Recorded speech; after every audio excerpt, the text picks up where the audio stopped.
Pelo diagnóstico dela, ela viveria até 2 anos de idade. Ela é um milagre, ela é o nosso milagre. Eu sempre sonhei em ser mãe, sempre sonhei em ter um casal de filhos, né? O Heitor foi o primeiro e a segunda, depois de uma perda, eu tive a Luísa. E foi uma grande realização, porque o meu desejo era sempre ter um casal. E Deus nos abençoou e nos deu um casal de filhos. A gestação do Heitor foi perfeitamente normal. Não teve nada, eu descobri que estava grávida. Trabalhei durante o tempo todo da gestação, até 37 semanas. E aí me afastei e tive ele com 39 semanas de cesárea, uma cesárea agendada. Nasceu, ficou comigo o tempo todo, não teve nenhuma intercorrência. Bem, minha segunda gestação, eu programei, engravidei, mas aí, de acordo com os exames, a gestação não estava evoluindo. Aí fiz um ultrassom e no ultrassom deu que eu tive uma gestação anembrionária. É quando só tem a bolsa, não tem um óvulo dentro, não tem um embrião, né? Então não se desenvolve. Aí por conta disso eu precisei fazer uma coletagem programada, sofri muito, na época não tinha convênio. Esperei um tempo para engravidar novamente. A gestação da Luísa, no começo, foi tudo normal, com 17 semanas e rompeu a bolsa. Estava trabalhando normalmente e perdi líquido. Aí eu fui pro hospital e foi constatado que a minha bolsa tinha rompido com 17 semanas. A médica que me atendeu foi muito dura comigo e falou que não tinha mais o que fazer. Falou, vai embora e é esperar perder, não tem mais o que fazer por você.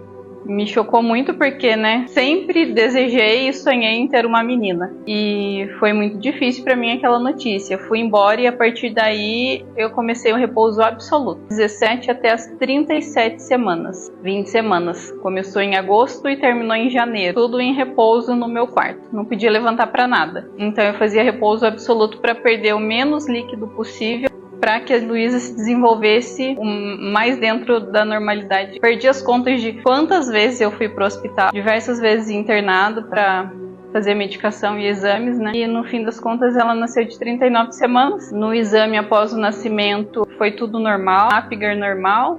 Foi uma cesárea de emergência porque teve descolamento total de placenta. O médico falou que se eu demorasse mais 5 minutos para chegar no hospital, morreria eu e a Luísa.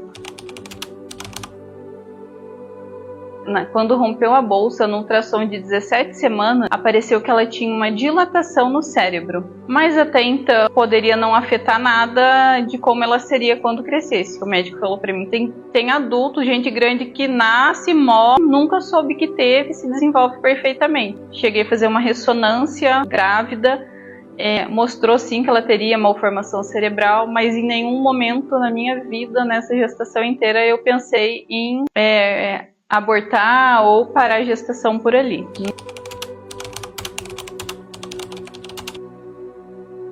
E aí, de 5 para 6 meses de idade, ela começou a ter convulsão. E aí que começou mais uma luta nossa.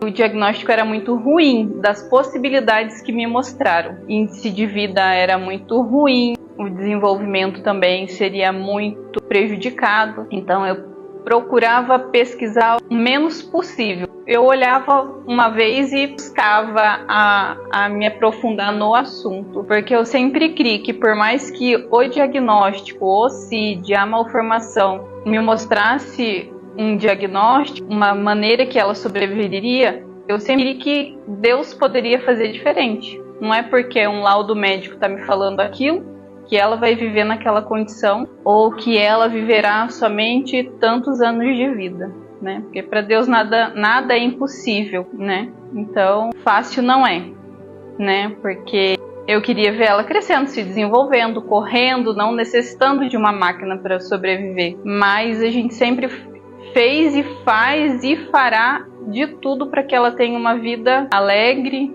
saudável na maneira do possível, né? E que a gente possa dar um conforto para ela enquanto ela viver e trazer alegria e amor para nossa família. Pelo diagnóstico dela, ela viveria até 2 anos de idade. Ela é um milagre, ela é o nosso milagre. A gente foi fazer um exame que deu o diagnóstico dela quando ela começou a ter as crises convulsivas, que foi de 5 para 6 meses, que daí a gente fez uma ressonância. E daí que mostrou que ela tem lisencefalia, agenesia de corpo caloso e colpocefalia. E recentemente a gente conseguiu fazer pelo SUS um exame genético, um exoma, e deu que ela tem uma doença genética, né? A malformação dela é por problema genético. O diagnóstico não define, né, a criança e não define ninguém. Ela tem crise convulsiva, né? E atraso de desenvolvimento motor, neurológico, né? Tipo motor, psicológico. Pelo diagnóstico seria muito pior, né? Por isso que a gente fala que a Luísa é um milagre, né? Tipo, uma bolsa romper com 17 semanas e ela nascer com 37 é um milagre. Ela ter esse diagnóstico e ela tá com 2 anos e vai fazer 2 anos e 3 meses agora e estar viva é um milagre também. Antes era só nós em casa, só nossa família. Agora a gente sempre tem uma pessoa de fora na nossa casa, que é uma cuidadora, que 24 horas tem gente na nossa casa com a gente. Então, querendo ou não, a gente perde um pouco da liberdade, né? E a gente não pode sair com ela. Ela fica dentro de casa.